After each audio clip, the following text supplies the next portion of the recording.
the term mudra means seal, and the term bandha means lock. They're very similar in that they both influence the inner body, the nervous system, and the flow of inner energy. And they also are closely related to pranayama, breathing techniques, and how we handle the breath during these practices has a big influence on their effect as well. What seal means is it seals the direction of an energy flow, and you use a physical maneuver to do that. And the word lock or bandha means that you actually block the energy from flowing in one direction, so then it will tend to flow in the other direction. We have about 8 or 10 mudras and bandhas. Some of them overlap into asanas, and one or two of them are actually called asanas. But I thought we'd first go back to the spinal nerve and look at the 3 primary areas where we can begin to exert this kind of inner influence, if you will. And what we're talking about is the area of the throat, the area of the abdomen, and the area of the root, which in this case means the perineum and the anus. Not to get R-rated or anything, but after last week we should be fine, right? Smooth sailing. Yeah. So there's a traditional term, the 3 locks, which is sort of an initial way of looking at bandhas, if you will. So we have first the root lock, which is a compression of the anus primarily, and also the perineum area. The second lock is called the abdominal lock, and many people are familiar with this. If you let the air out of your lungs and suck up your gut up into your lung cavity with the diaphragm, that is called the abdominal lock, and that's also done with many sets of asanas. And then the third one is the chin lock, which is essentially just putting the chin down into the hollow of the throat, putting the head forward.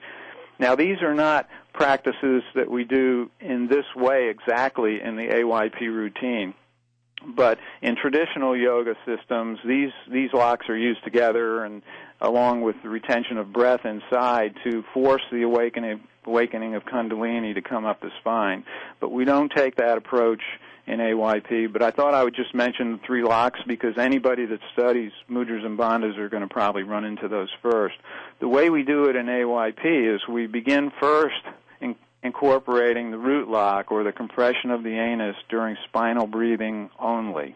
And it doesn't have to be like a clench for the whole 5 or 10 minutes of spinal breathing. It can go with the breath if desired, clenching and releasing, compressing and releasing, or it can be held compressed for a longer period, just depending on personal preference. And that's the first thing we do. That's the first thing we incorporate in the way of mudras and bandhas. It's a push, the bottom push from the very bottom up. It's actually a compression of the anus and a slight pulling up through the pelvic region, very slight. And very gentle. We're not talking about, Arnold Schwarzenegger type maneuver here. This is very, very gentle. And for many people, and I would dare say almost everyone who does this for the first time, it will seem very awkward and weird because we have a huge amount of energy involved in this area of the physiology. And for most of us, it's somewhat locked into a certain dormancy, if you will. And when you begin compressing the anus and lifting up through the pelvic region a little bit very gently, there can be some resistance, and there can be some emotional energy that comes with that. We're beginning to stimulate inside for the first time in coordination with our spinal breathing pranayama. And what that will do is provide more energy to circulate up and down during our spinal breathing. And the spinal breathing helps balance it.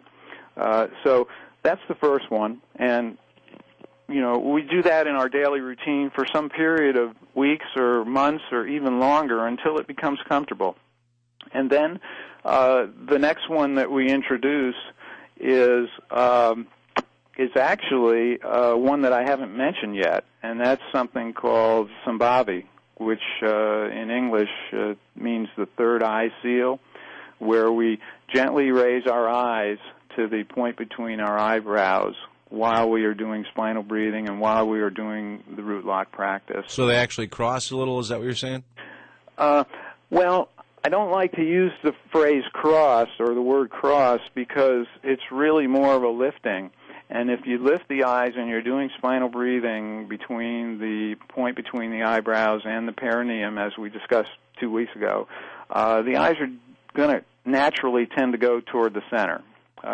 We don't force a crossing of the eyes. It's just a gentle lifting and following the energy up to the point between the eyebrows. Okay. So they'll come together a bit, but the idea isn't to cross the eyes, it's really to raise them. And there's also some other enhancements involved with spinal breathing that work in coordination with that. But so we're on both ends of the spinal nerve now with the root lock and Sambhavi, which is the raising of the eyes. We do that for a while, for several weeks or several months, and then we're ready for some other related practices. And the one that we do next in the AYP system is something called Siddhasana, which is got the name asana in it, but it's actually a way of sitting during spinal breathing and meditation, where you sit on your heel or on an object like a rolled-up sock or something at the perineum, and this provides extra stimulation at the root.